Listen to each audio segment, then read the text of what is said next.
Good afternoon. Before we start our monthly public safety briefing, we want to take time to continue to share our appreciation to the men and women of the Little Rock Police Department in swiftly responding to a shooting investigation as it relates to a Little Rock School District bus vehicle, the bus driver, as well as a teenager that was involved in that particular incident.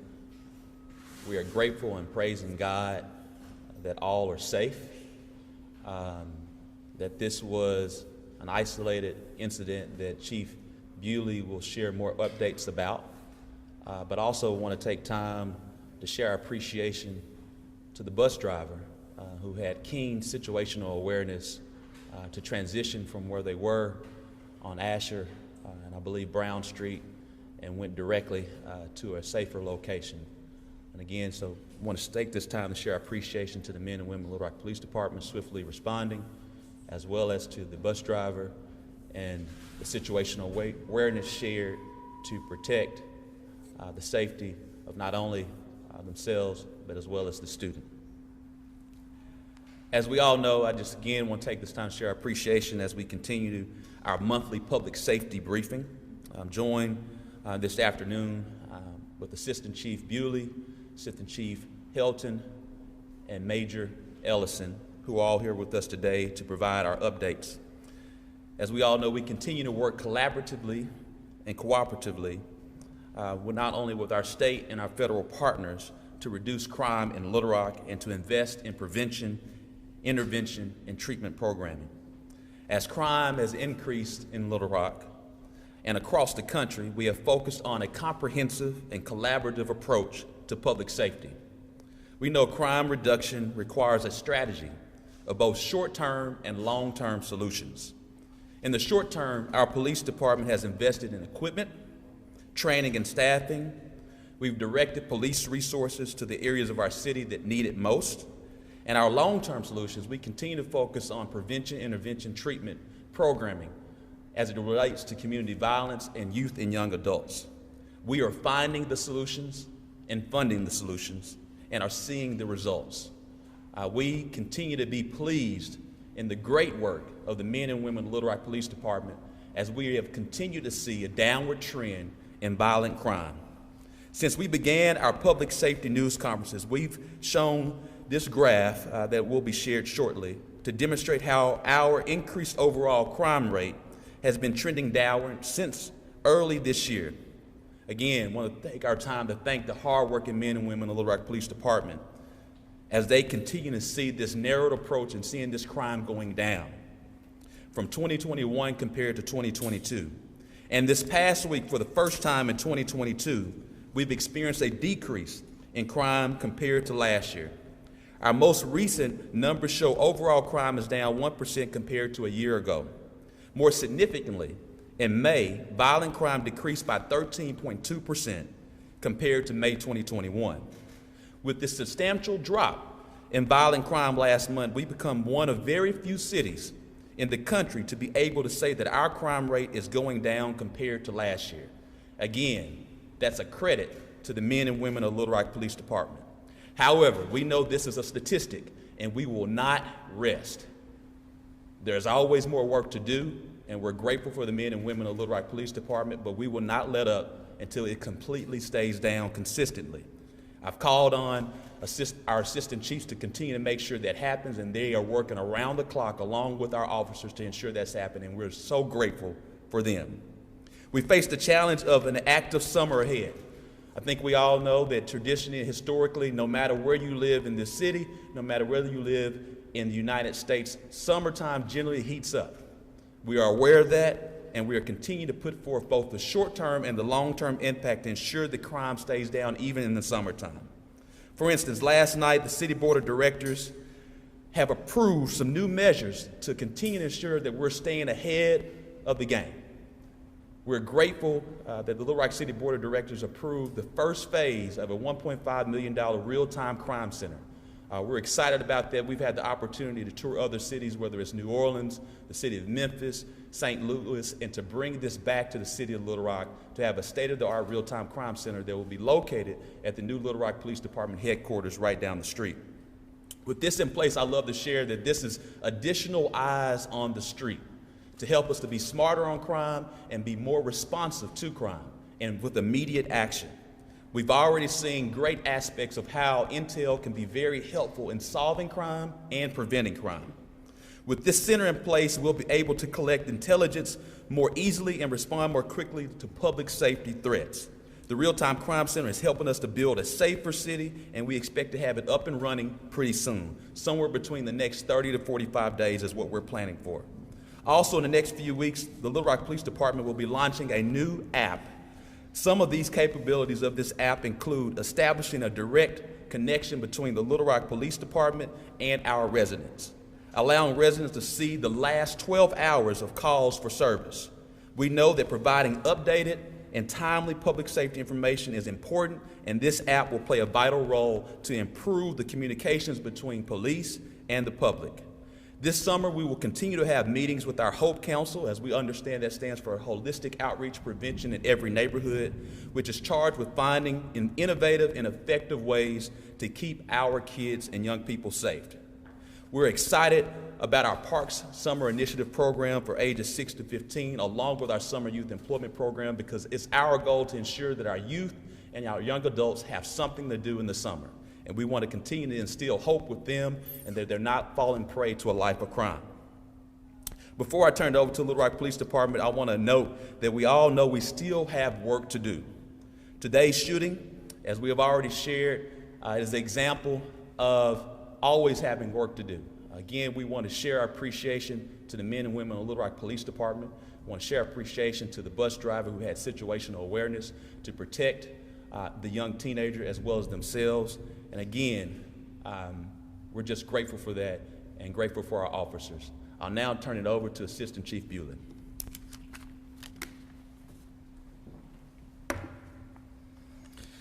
Thank you, Mayor. Good afternoon. I am Wayne Bewley. I'm Assistant Chief over our Investigative Bureau. Kind of reiterate some of what Mayor Scott said. Today, we are providing an update on our Part 1 offenses, overall violent crime. We have seen the trend line go down. I think the graph that was up there a minute ago, the blue graph, shows that trend line dropping. We've also seen, as the Mayor mentioned, a significant decrease in May of this year compared to May of 21, and we have a graph for that as well. The months that we're looking at on the trend line is January 1 through June the 6th, 2021, compared to those same dates in 2022. So although we are pleased to see that trend line drop, we want to point out that we are not celebrating the fact that this is occurring. There's still work to be done. We are going to remain focused. We will continue to work internally within all aspects of our department, sharing information, putting our resources in places that we know they need to be, and not sit back and rest on this victory that we see at this moment in time. We will continue to push and strive to keep the trend line going in the right direction, which is down. I want to talk a minute about homicides. The homicides and shootings, I know, are at the forefront of public's concern. We are currently at 37 homicides this year, and that is compared to the same time frame last year. We had 27. That is an increase of 37.04% for the homicides. Out of the 37 homicides, detectives have made arrests in 25 of these homicides, which brings our clearance rate to 67.57%. The overall national average is approximately 60%, so we continue to work diligently and solve cases above that of the national average. Over this past weekend, we had 2 homicides occur. At this point, these homicides are unsolved, and I'd like to take a minute and highlight those. On June the 5th at 6:57 p.m. at 15th and Hanger Street, we had a homicide, and the victim in this homicide is Daryl Prophet, a black male, 32 years of age. The other homicide that occurred over the weekend occurred on June 4th at 8:01 p.m. at 5223 South University. The victim in this homicide succumbed to his injuries 2 days later on June the 6th, and this victim is Larry Rogers, black male, 47 years of age. We are asking that any member of the public that has any information on these, please reach out to us. I will share the contact information in a moment later in my comments, but I want to go back and revisit some of the homicides that I've highlighted previously at one of these press conferences, and maybe a few that I haven't. These are, the first one occurred January the 28th, 7:26 p.m. at University and I-630. The victim in this homicide is Bradford Bankston, a black male, 21 years of age. The next one is February the 4th at 4:12 p.m., 2223 South Harrison Street. The victim in this homicide is Lawrence Parker, a black male, 51 years of age. The next one, April 23rd, 9:17 a.m. at 44th and Walker Streets. The victim in this homicide is Kerry Allen, black male, 38 years of age. Next, April 29th, 5:07 a.m., 1400 East 28th Street. The victim in this homicide is Raymond Moore, black male, 39 years of age. And the next one, May 2nd, 2:30 p.m., 2015 Monroe Street. The victim in this homicide is Frankie Kane, black male, 37 years of age. And the last one that I want to highlight, May 3rd, 3:08 a.m., 45 Greenway Drive. And the victim in this homicide is James Wiggins, black male, 23 years of age. These are the ones that detectives are wanting to highlight. They're asking that anybody in the community that has any information related to these homicides or any other crimes, please reach out to the detectives directly at 501-404-3000 or through our tip line, 501-371-INFO. That's 371-4626. And for my final comments, in discussion, I was asked, what would I say to the citizens of Little Rock to ease their fear regarding the violence that we're seeing in our city? Putting some thought into that, speaking with detectives, my response is the gun violence that we are seeing and experiencing is not random. We have said that on many occasions. What we are experiencing are individuals that are acquaintances at one level or another. They are known to each other. It can be domestic related, it can be gang related, it can be drug related, or both. It also can be related to incidents over social media. And these individuals choose to deal with these situations through gun violence. They do not have any value of human life among each other, nor any potential bystanders in the area. From the citizens of Little Rock, this would be the concern. I'm very comfortable in saying the danger to our citizens is being in the middle of a situation as it unfolds, as we saw today with the school bus. I also want to point out that there are no situations this year where any citizens has been targeted for gun violence or homicide. I would say that you go about your daily activities and enjoy all that the city of Little Rock has to offer. This is a great city. However, be aware of your surroundings and use common sense. We all have the responsibility to be vigilant and aware of our surroundings. If you find yourself in a situation that seems uncomfortable, remove yourself from the situation and call us as soon as possible. And it goes back to what we say all the time. If you see something, say something now and call 911.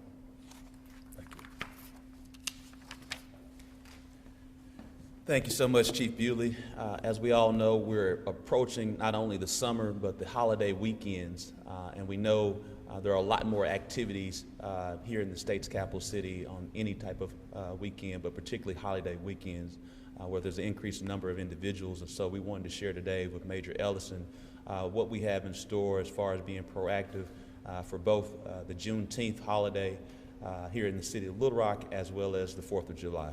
Major Ellison.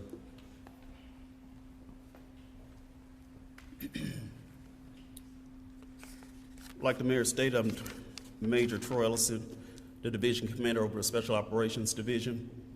For this summer, we had made preparations like we do every summer for a rise and a number of people will be out running around, picnicking, doing the things that they do. So starting April 16th, we start monitoring the caravanning that we've had problems with the last couple of years. We strategically place patrol areas where we have historically had problems and complaints.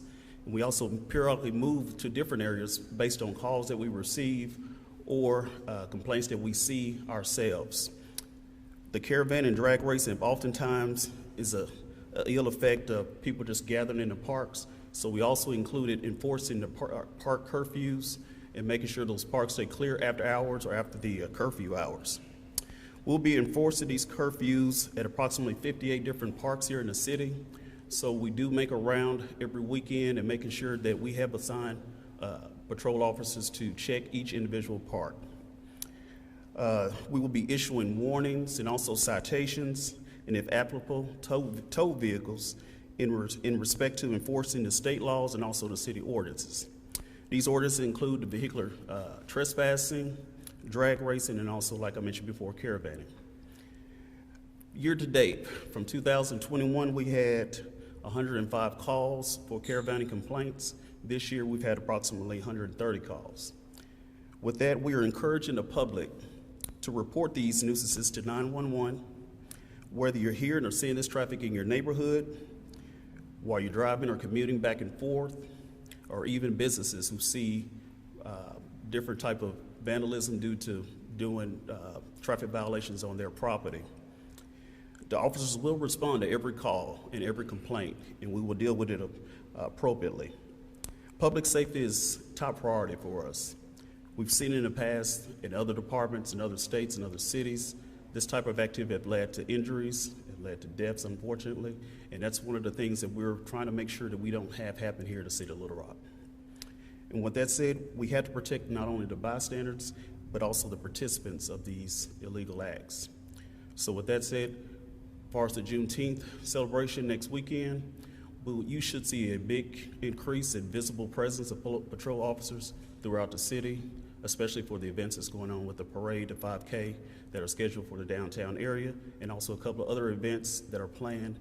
You will see officers working and also making sure, like I said before, that they stay visible. We're trying to deter crime. We're trying to prevent things from happening as opposed to being responsive. Pretty much that's all that we have planned. Through our division, also with our school resource officers and school being out, we're also tasking them to come up with an initiative for this summer that will be also involved in a lot of the patrolling, because they do recognize a lot of our students and they're able to communicate and they've developed those rapports with those students to be able to kind of help with keeping them out of trouble for the summer and also providing that mentorship that we've done throughout the school year. So with that said, I appreciate you. Thank you, Major Ellison. We'll now open the floor for questions. You all mentioned that we're at 37 homicides for 2022, 10 up from last year at this amount of time, but we're down 13% violent crime. I guess that may be confusing to some people as how that is. So could you provide a definition of what falls under the category of violent crime? Yes, Chief Bewley. So to correct, to make sure we're clear, at this point compared to last year, we are at a negative 1% in overall violent crime. The 13% was a reference of May of 22 compared to May of 21. And that was significant because in that particular month comparative, we did see that 13.2% drop. But as from a reporting standpoint, with our NIBRS reporting that we're required to report through the FBI, on violent crime, we report homicides, rape, robbery, and aggravated assault. And then that gives us our overall percentage of where we are. These numbers are put on our website. They're broken down between violent crime as well as property crime. You will get an overall number of the percentage of each of the categories, an overall percentage of violent crime. Same would apply to property crime, and then an overall crime. So just for clarification, we're at a 1% negative violent crime at this point. That's just for May, so Next question. Mr. Mayor, are we still in a state of emergency? And if we're not, do you have any other plans to bring up initiatives to combat crime? As it relates to the resolution, that resolution expired months ago. However, we remain vigilant as it relates to focusing on violent crime, as that's the reason why you continue to see weekly from that period of time our public safety briefings. And as we saw downward trends, we wanted also to have more comprehensive information to share with the public, and that's the reason why we transitioned, I believe, in April to a monthly briefing as we situate ourselves today. And we continue to see a downward trend with more work to do, but today being a negative 1% in violent crime, which we're very grateful for, but know we have more work to do. So what does that work look like besides what the LRPD just mentioned? Do you have anything in particular you are doing? Yes, what we are doing as it relates to both short-term and long-term, as you are aware, we've already funded close to $3 million in community violence reduction programs to address both our youth and our young adults, whether it's our Summer Youth Employment Opportunities Program, our Summer Playground Series, to ensure our youth and young adults have something to do, and then the myriad of organizations that we've been able to fund to address prevention, intervention, and treatment. And so what you have is what we call a dual approach, a holistic approach of addressing both being proactive with policing and targeted policing, but also focusing on prevention, intervention, treatment, in addition to our Hope Council that's also giving us more initiatives as well. So I think we have a number of initiatives that we've been sharing each week and then also monthly. Next question. Mr. Mayor, can you talk more about this app that tells you about the last 12 hours of service calls? Yes, I'm going to ask Assistant Chief Heath Hilton, who's been leading the way in that, and we're, again, as we continue to lead the way and being smarter on crime and adding more information to the public, whether it's the Real-Time Crime Center as well as this new app. And actually, Chief Hilton, you'll give a detailed rundown about the Real-Time Crime Center in addition to this question as well. Please, please. Yes. Thank you, Mr. Mayor. In reference to the app, we are waiting for the App Store to release that. We're expecting any day for that to come to fruition. Once that is available, our public can go online and download that free app. It'll be called Your LRPD, and download it onto their phone. They can register, kind of put their name in and things of that nature. They can remain totally anonymous on it if they don't want to be identified. But it gives them the capability to look at the calls over the last 12 hours that have come into our CAD system. It identifies the location. It also provides the information for various the divisions, who the commanders are, what their emails, contacts. It's just a plethora of information for the public to put out there. We're working and focusing on our 21st century policing initiatives to garner that community-oriented partnerships, providing more information, and just putting it out there. So we feel like it's going to be another great resource for those people who don't partake in Facebook, Twitter, the other platforms. This app is just another opportunity for them to get information at the touch of a button on their phones. So. As far as the Real-Time Crime Center, as the mayor mentioned, we're very excited about this project. I've spoke before at the press conference previously about this initiative. It is something that we feel like will be a game changer for the city. It allows us to pull in all of our resources that we currently have and add additional resources that way we can better provide a more real-time aspect to our officers in the field. It allows us to pull in critical information and intelligence, kind of assess that information, push it out real time to our officers, detectives, identify any potential crime patterns that might be going on, and then hopefully prevent crime as well. And one thing I'm excited about, not only just for the police department aspect, but we're going to be able to assist other departments within the city as well. So it's not just a police department function. We're going to be able to assist the entire city's operations as well as MIMS and any other entities out there that we feel like can better serve the public. Are we getting ready to get a big bang?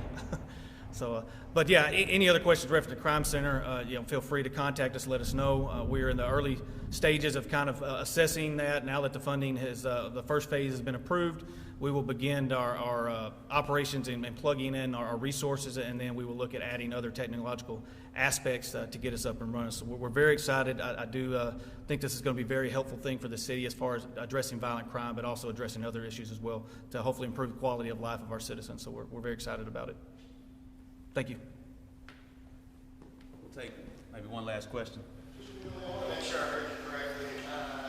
Did you say that you had not in a situation this year where a citizen had been targeted? It is. From my understanding, from talking with the detectives, We've not had an innocent individual within the city of Little Rock that, from a fear standpoint of the question that was posed, what do you say to the citizens to ease that fear?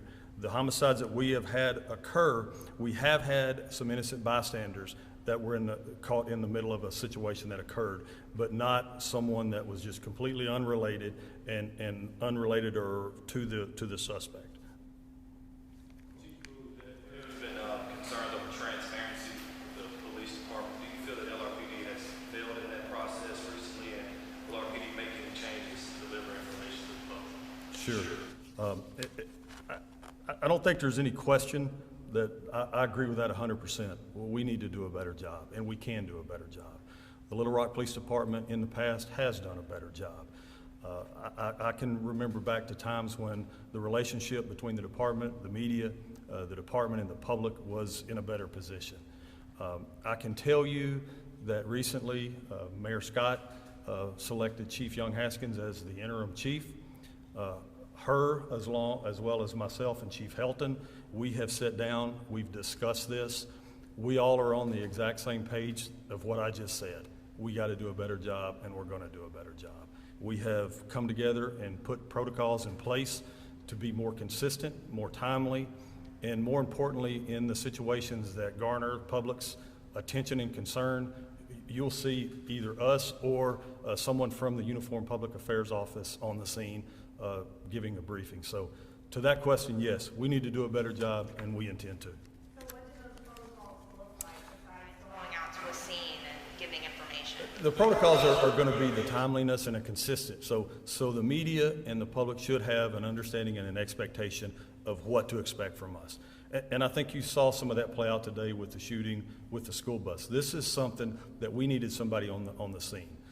It won't always be that situation, but we get information out as quickly as possible through our social media, followed by a phone call to the media saying, hey, we are responding to this. We invite you out. We want to give a soundbite on the scene so the public sees us and is aware of the circumstances. We'll follow that up in a 3 to 5 hour window, depending on the complexity of it, with a follow-up, either push notification or on scene, depending on circumstances. And then the following day at minimum, following with a press release, and if there's a need for any further press conferences or so forth. But I think that's going to be the key, is an expectation of what we're going to do, and then we stay consistent with that. So we hear you, we know we can do better, and we're working to that end. All right, thank you so much, everyone. Have a blessed day.